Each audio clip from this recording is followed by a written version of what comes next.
Baik pemirsa, kita lanjutkan pembahasan kita malam hari ini, tentunya yang menarik menerjemahkan bagaimana sikap politik dari PDIP yang kemudian berujung pada mulai dipertanyakan sinyal-sinyal reshuffle ini Bapak-Bapak. Nah Bang Hensat, kalau misalnya kita tidak tahu ya, ternyata reshuffle itu dilakukan, akan ada kocok ulang, peta politiknya akan seperti apa, siapa orang-orang yang akan mengisi? Gini, sinyal reshuffle itu sebetulnya sudah disampaikan oleh Pak Prabowo jauh-jauh hari ya. Waktu itu pertemuan dengan para pemret tuh, termasuk Bang Lalu juga salah satu yang menyaksikan itu. Dia bilang, kinerja saya nilainya 6 ini. Oh, okay. Nah itu Pak Prabowo itu menurut saya menyampaikan sinyal akan adanya perbaikan kabinet. Kurang puas dong berarti? Ya nggak mungkin lah, presiden kan maunya naik dong 7, 8, 9. Nah kalau di sepak bola kan kalau mau ada perbaikan kinerja pergantian pemain lah. Cuma memang waktunya ini terserah Pak Prabowo. Semakin dibahas menurut saya semakin gak jadi. Gitu ya, karena ya kan presiden pengen rahasia dong, kejutan-kejutan gitu. Makanya kalau Ken pengen ada reshuffle nggak usah dibahas. Gitu. Tapi udah terlanjur lah ya. Oh iya, tapi gini, siapa kira-kira dari PDI Perjuangan yang akan masuk gitu ya? Kalau memang ini kan katanya penyeimbang. Kalaupun masuk, saya yakin dari PDI Perjuangan itu mungkin bukan kader yang akan masuk. Tapi orang-orang yang punya citra memang dekat dengan Megawati Soekarno Putri dan PDI Perjuangan. Oke, tapi kan bukan kader PDIP. Tapi bukan kader PDI Perjuangan. Dia punya citra aja dekat dengan PDI Perjuangan. Banyak lah nama-nama itu, misalnya ada nama Retno Marsudi ya, atau Arsyad Rashid. Itu kan bukan kader PDI Perjuangan tapi dicitrakan dekat. Orang-orang seperti itulah yang mungkin bisa masuk ke kabinet gitu ya.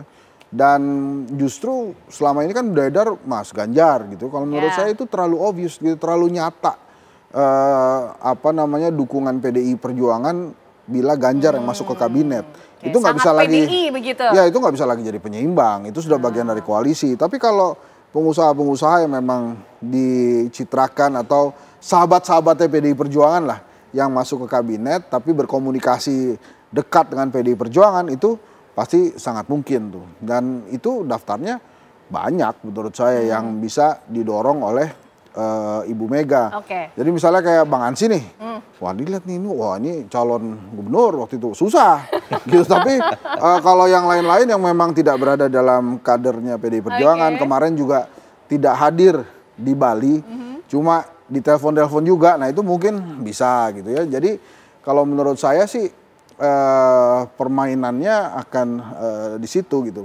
Nah sebetulnya kan juga penyeimbang ini waktu itu ada pada saat zaman Pak SBY ya, PDI Perjuangan diwakili oleh Pak Taufik Kemas waktu itu ketua MPR. Nah itu juga begitu, melakukan masukan-masukan kritis, tapi juga membantu pemerintah dalam pembangunannya. Nih misalnya contoh, Adiana Pitupulu teriak atau bicara kritis tentang hak-hak para driver online, keras itu. Darmadi Durianto, itu gimana bisnis plan Koperasi Merah Putih, itu kan masukan-masukan kritis. Tapi apakah PDI Perjuangan tidak mendukung? Mendukung. Tetap aja dipersilahkan waktu peluncuran diberikan dukungan gitu ya. Tapi masukannya kritis benar tuh, jangan sampai kemudian 3 miliar, 5 miliar nggak ada bisnis plannya jadi kacau balau. Nah kayak gitu-gitu tuh masukan kritisnya kan. Bang Ansy Lema, kalau menurut Bang Hensat tadi ini kayaknya nggak kader PDIP lah, karena kalau penyeimbang ya orang-orang dekatnya aja. Siapa yang sudah masuk daftar telepon dari Bu Mega kalau misalnya nanti diajak reshuffle kabinet itu Bang Ansy Lema, atau justru dari kader PDIP sendiri udah ada daftar namanya? Ya, untuk mengerti ataupun memahami sikap politik PDI Perjuangan itu harus betul-betul mengenal Ibu Mega. Ibu ini adalah seorang sosok yang tidak akan bicara kalau belum ada keputusan. Dan kalau sudah ada keputusan, baru beliau akan bicara. Beliau bukan sosok yang abu-abu. Untuk membaca sikap dan langkah politik beliau, itu jelas. Ya, pilihan-pilihan Ibu itu pilihan-pilihan yang rasional dan pilihan-pilihan yang jelas. Kalau bicara soal reshuffle, tentu ini adalah prerogatif sepenuhnya Presiden Prabowo Subianto. Dan kita tahu Presiden Prabowo paradigma dasarnya itu adalah persatuan, kesatuan, membangun soliditas sehingga kemudian ada kebersamaan, efektivitas pemerintahan ini bisa berjalan dengan baik. Ya tentu beliau ingin mengajak semuanya. Tetapi bagi PDI Perjuangan, ketika Ibu sudah menegaskan bahwa PDI Perjuangan adalah partai penyeimbang, dan bisa memainkan peran sebagai mitra strategis sekalipun sekaligus serentak dengan itu adalah mitra kritis, maka pasti posisi PDI Perjuangan itu tetap akan berada di luar kekuasaan.